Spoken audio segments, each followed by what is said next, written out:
Hello friends, कैसे हैं आप सब। आज के इस वीडियो में हम बात करेंगे कोलेकैल्सिफेरॉल ग्रेन्यूल्स की या विटामिन D3 ग्रेन्यूल्स की। साथ ही हम वीडियो में देखेंगे कि इसका लेने का सही तरीका क्या है और किन किन पेशेंट को ये दिया जाता है, किन दवाइयों के साथ प्रिस्क्राइब किया जाता है, कितना डोज है और किन किन लक्षणों में ये ग्रेन्यूल्स दिए जाते हैं। तो फ्रेंड्स, संपूर्ण जानकारी के लिए वीडियो के लास्ट तक बने रहिए। फ्रेंड्स, कोलेकैल्सिफेरॉल एक विटामिन D3 का ही प्रकार होता है जो कि सनलाइट में स्किन के द्वारा निर्माण किया जाता है और सनलाइट के द्वारा भी हमें ये विटामिन D3 मिलता है।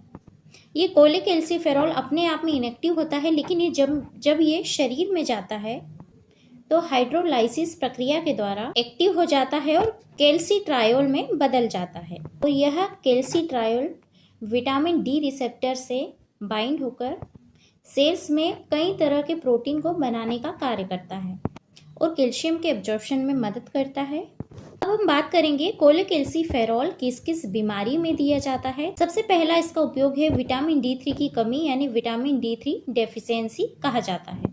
इस समय मरीज को हड्डियों में दर्द होना, मांसपेशियों का दर्द होना, जॉइंट में सूजन आना, हड्डियों का मुड़ जाना, मांसपेशियों में मरोड़ आना, थकान कमजोरी का महसूस होना, तो इन सभी समस्याओं को दूर करने के लिए डॉक्टर के द्वारा विटामिन D3 किसी भी फॉर्म में प्रिस्क्राइब किया जा सकता है। दूसरा इसका उपयोग है हड्डियों से जुड़ी कोई भी बीमारी है, जैसे ऑस्टोमेलेशिया है, ऑस्टोपोरोसिस है जिसमें कि हड्डी कमज़ोर हो जाती है, रिकेट्स है। इसके अलावा दांत में दर्द होना, मसूड़ों में दर्द होना, दांत में तेज दर्द होना, इन सभी परेशानियों को दूर करने के लिए डॉक्टर के द्वारा ये दवाई प्रिस्क्राइब की जाती है। इसके अलावा किसी पेशेंट को अगर मानसिक विकार है तो मानसिक विकारों में भी ये टैबलेट या ये जो दवाई है किसी भी फॉर्म में प्रिस्क्राइब की जा सकती है। कई बार फ्रेंड्स, विटामिन D3 की कमी से व्यक्ति में डिप्रेशन की समस्या आ जाती है, इस वजह से ये दवाई दी जाती है। इसके अलावा गर्भवती महिलाएं हैं या प्रेगनेंसी है तो उस समय डॉक्टर के द्वारा विटामिन D3 के कैप्सूल दिए जाते हैं, क्योंकि इस समय हड्डियों की कमजोरी बनी रहती है और जो कैल्शियम है उसका प्रॉपर एब्जॉर्प्शन नहीं हो पाता है। गर्भवती महिलाओं में ज़्यादातर विटामिन D3 की कमी प्रेगनेंसी में पाई जाती है। इसके अलावा कैल्शियम का अगर एब्जॉर्प्शन कम हो रहा है तो उस कंडीशन में ये दवाई डॉक्टर के द्वारा दी जाती है, क्योंकि प्रेगनेंसी में हो सकता है बच्चे को और माँ को दोनों को ही हड्डियों से रिलेटेड कोई भी परेशानी हो जाए या कमजोरी आ जाए, तो उस परेशानी को दूर करने के लिए प्रिवेंशन के हिसाब से ये विटामिन D3 दिया जाता है। हाइपोपैराथायरॉइड की बीमारी में भी ये दी जाती है। इसके अलावा मेनोपॉज महिलाओं में हड्डी के फ्रैक्चर को कम करने के लिए, हड्डियों को मजबूती प्रदान करने के लिए, मल्टीपल स्क्लेरोसिस तथा हृदय रोगी को भी ये दवाई दी जाती है।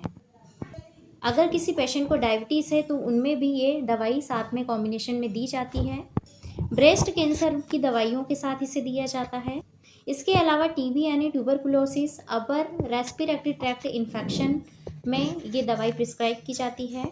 इसके अलावा COPD, chronic obstructive pulmonary disease है, अगर किसी को अस्थमा है तो उन दवाइयों के साथ भी इसे दिया जाता है, यानी सपोर्टिव मेडिसिन के रूप में दिया जाता है।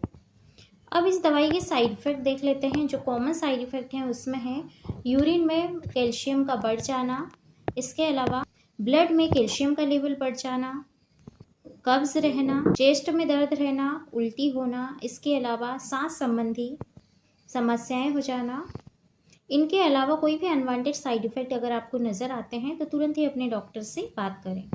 अब बात कर लेते हैं इस दवाई की कितनी डोज होती है और कितनी मात्रा में ली जाती है। हर दवाई का जो डोज है मरीज और बीमारी की गंभीरता के अनुसार इसका डोज अलग अलग होता है। सामान्यतः यह दवाई हफ्ते में एक बार लेने की सलाह दी जाती है, जिसमें 1 ग्राम का पाउच जिसमें 60,000 IU लिखा होता है, इंटरनेशनल यूनिट। इस पाउडर को दूध में मिलाकर पीने की सलाह दी जाती है। कई कंपनियां ऐसे पाउडर बनाती हैं जो कि मुंह में रखते से घुल जाते हैं। रिकेट्स ऐसी बीमारी है जिसमें कि बच्चों को डेली 1 पाउच पीने के लिए भी कहा जा सकता है। विटामिन D3 को 3 महीनों तक दिया जाता है। इसके अलावा आवश्यकता पड़ने पर इसे और अधिक भी डॉक्टर के द्वारा दिया जा सकता है। डॉक्टर ने जितने दिनों के लिए लिखी है आप दवाई, आप उतने ही दिन के लिए लें, क्योंकि इसका ओवरडोज भी आपको नुकसान कर सकता है और कई तरह की बीमारियों को भी क्रिएट कर सकता है।